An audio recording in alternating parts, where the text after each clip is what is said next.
Assalamualaikum warahmatullahi wabarakatuh. Perkenalkan, nama saya Sela Putri Paradila dengan NPM 20111000158 kelas PGMI A dengan dosen pengampu Norma Yunani MPD. Baik, di sini saya akan menyelesaikan tugas dari mata kuliah Sejarah Kebudayaan Islam, yaitu tentang bahan ajar berbasis ICT yang terdapat pada poin keempat, yaitu media interaktif. Khulafa Rasyidin. Baik, di sini saya akan menjelaskan tentang materi Khulafa Rasyidin, yaitu tentang pengertian Khulafa Rasyidin, sejarah singkat Khulafa Rasyidin, dan pemerintahan Khulafa Rasyidin. Yang pertama, pengertian Khulafa Rasyidin. Khulafa Rasyidin berasal dari dua kata, yaitu khulafa dan ar-rasyidin. Khulafa adalah bentuk jamak dari khalifah, yang artinya pengganti, pemimpin, atau penguasa yang diangkat setelah Nabi Muhammad untuk melanjutkan tugas beliau sebagai pemimpin agama dan kepala pemerintahan, tetapi bukan sebagai nabi atau rasul. Sedangkan ar-rasyidin adalah bentuk jamak dari ar-rasyid, yang artinya orang yang mendapat petunjuk. Jadi, menurut bahasa, Khulafa Rasyidin adalah orang yang ditunjuk sebagai pengganti, pemimpin, atau penguasa yang selalu mendapat petunjuk dari Allah. Selanjutnya saya akan menjelaskan tentang sejarah singkat Khulafa Rasyidin. Setelah Nabi Muhammad wafat, umat muslim sempat mengalami kebingungan karena beliau tidak meninggalkan wasiat tentang siapa yang akan menggantikannya sebagai pemimpin umat Islam. Hal itu secara tidak langsung memberikan kebebasan kepada umat Islam untuk membuat model pemilihan khalifah. Tidak lama kemudian, sejumlah tokoh Muhajirin dan Ansor berkumpul di balai kota Bani Saidah, Madinah. Mereka memusyawarahkan siapa yang akan terpilih menjadi pemimpin selanjutnya. Musyawarah tersebut berjalan cukup sulit karena masing-masing pihak sama-sama merasa berhak menjadi pemimpin umat Islam.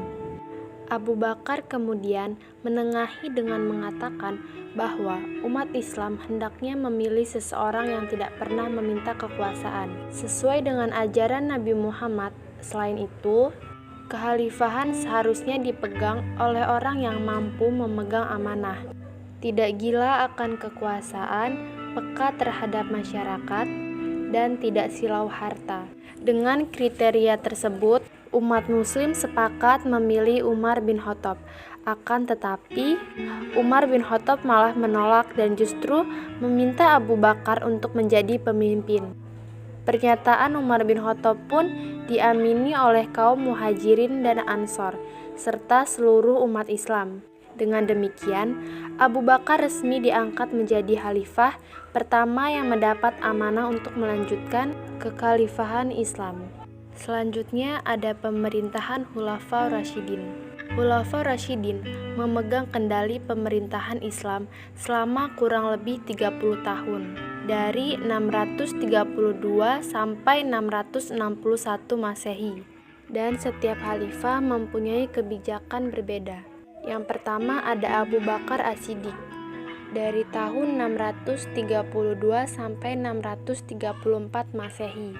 Pada masa pemerintahan Abu Bakar As-Siddiq terjadi perang Riddah atau perang melawan kemurtadan untuk mengatasi perpecahan yang terjadi setelah Nabi Muhammad wafat.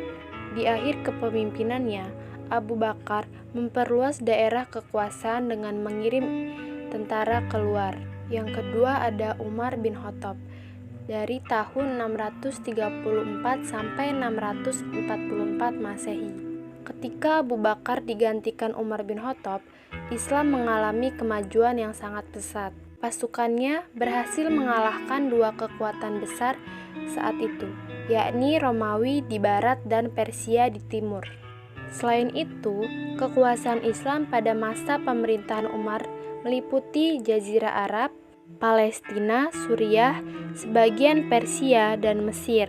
Umar juga mengesahkan ketentaraan, kepolisian, pekerja umum, sistem kehakiman, hisbah atau pengawasan terhadap pasar, membangun pusat pengawasan terhadap takaran atau timbangan, mencetak uang negara, serta membangun Departemen Pajak dan Tanah Diwan Al-Harth dan Departemen Keuangan Diwan Al-Mal. Sedangkan kepada kelompok non-muslim, Umar memberikan kemerdekaan beragama. Yang ketiga ada Utsman bin Affan pada tahun 644 sampai 655 Masehi. Di masa kepemimpinan Utsman, umat Islam mengalami era paling makmur dan sejahtera. Wilayah Islam diperluas hingga ke Tripoli, Armenia, Turkistan, dan Cyprus. Namun di periode kedua terjadi perpecahan dan pemberontakan karena jabatan-jabatan strategi di pemerintahan diberikan Utsman kepada keluarganya dari Bani Umayyah. Pada 655 Masehi, sekitar 1.500 orang bahkan datang ke Madinah untuk memprotes kebijakan Utsman. Yang selanjutnya ada Ali bin Abi Thalib.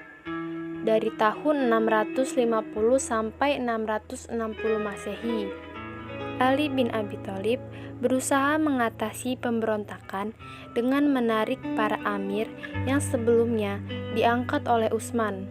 Ia juga mengambil alih tanah yang dihadiahkan Utsman kepada penduduk dengan menyerahkan hasil pendapatan kepada negara. Ali bin Abi Thalib juga menghadapi pemberontakan dari Talha, Zubair, dan Aisyah karena tidak mau menghukum pembunuh Utsman. Mereka meminta agar ada pembalasan dan meletuslah Perang Jamal atau Perang Unta. Karena Aisyah menunggang unta, di akhir pemerintahannya, umat terpecah menjadi 3 golongan dan Ali bin Abi Thalib terbunuh oleh salah satunya. Wafatnya Ali bin Abi Thalib menandai berakhirnya Khulafaur Rasyidin. Baik, sekian yang dapat saya sampaikan. Semoga materi yang telah saya berikan dapat bermanfaat untuk kita semua. Saya akhiri, wassalamualaikum warahmatullahi wabarakatuh.